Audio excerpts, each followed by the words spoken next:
പ്രിയപ്പെട്ടവരെ, ദൈവത്തിൻ്റെ കരുണ നമ്മളിലേക്ക് കൃപയോടെ ഒഴുകി വരുന്ന പുലർകാല വിചിന്തനം.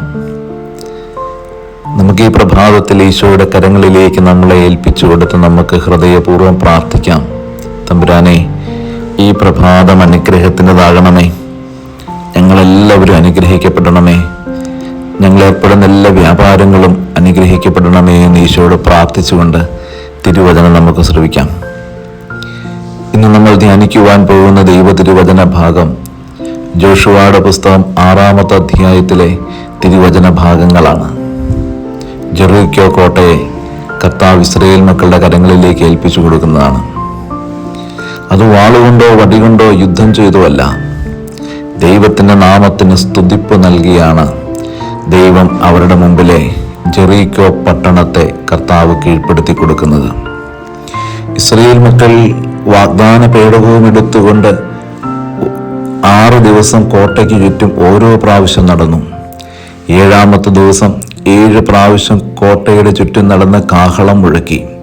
അപ്പോൾ ആ പട്ടണത്തിൻ്റെ മതിൽകെട്ട് ഇടിഞ്ഞു താഴേക്ക് പോയി. ദൈവമായ കർത്താവ് ആ പട്ടണം ഇസ്രായേൽക്കാരുടെ കരങ്ങളിൽ ഏൽപ്പിച്ചു കൊടുക്കുകയും ചെയ്തു. വാഗ്ദത്ത മണ്ണിലേക്ക് അവരെ കൂട്ടിക്കൊണ്ടുപോയി ആ മണ്ണിൽ പ്രവേശിപ്പിക്കുന്ന അത്ഭുതകരമായ അവസ്ഥയാണ്. ദൈവം അവിടെ ചോര ചിന്തിച്ചില്ല. ദൈവം അവിടെ വാളെടുക്കാൻ പറഞ്ഞില്ല, വടിയെടുക്കാൻ പറഞ്ഞില്ല. ദൈവത്തിൻ്റെ തിരുനാമത്തിന് വാഗ്ദാന പേടകത്തിൻ്റെ ഒപ്പം നടന്ന സ്തുതി പാടുക മാത്രമേ അവർ ചെയ്തുള്ളൂ. പ്രിയപ്പെട്ടവരെ, നമ്മുടെ ജീവിതത്തിൽ നടക്കുന്ന എല്ലാ പ്രശ്നങ്ങൾക്കും നിങ്ങളുടെ ബുദ്ധി ഉപയോഗിച്ച് പ്രശ്ന പരിഹാരം കാണാൻ നിങ്ങൾ ഒരിക്കലും പരിശ്രമിക്കരുത്. കാരണം മനുഷ്യന്റെ ബുദ്ധിക്ക് വളരെ പരിമിതിയുണ്ട്.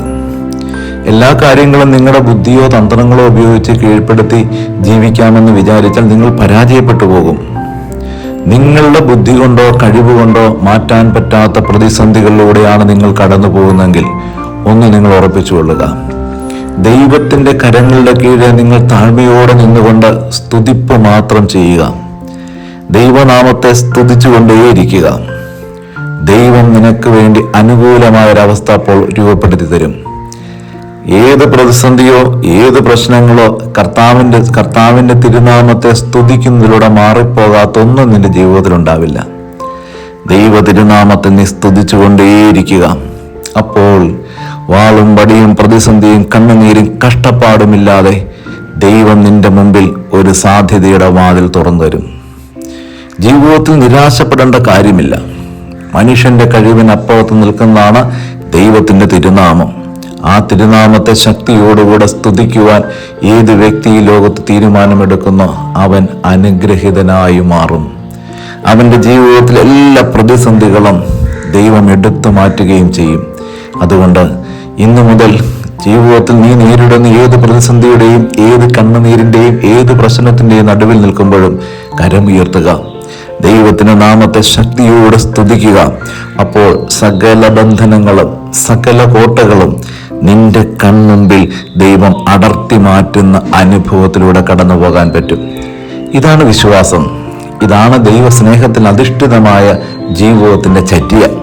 ഇത് രൂപീകരിക്കുന്ന ഒരു വ്യക്തി അനുഗ്രഹമുള്ള വ്യക്തിയായിട്ട് മാറും. ഒന്ന് കണ്ണടച്ച് ഈശോയോട് പ്രാർത്ഥിക്കാം. കർത്താവേ, ഞങ്ങൾ നിന്നെ സ്തുതിക്കുന്നു, ആരാധിക്കുന്നു, മഹത്വപ്പെടുത്തുന്നു. ഈശോയെ, ജീവിതത്തിന് ഏത് പ്രതിസന്ധിയുടെ മുമ്പിൽ നിന്നും തിരുനാമത്തെ സ്തുതിക്കുവാൻ എൻ്റെ അധരങ്ങൾക്ക് ബലം നൽകണമേ. ആമേൻ.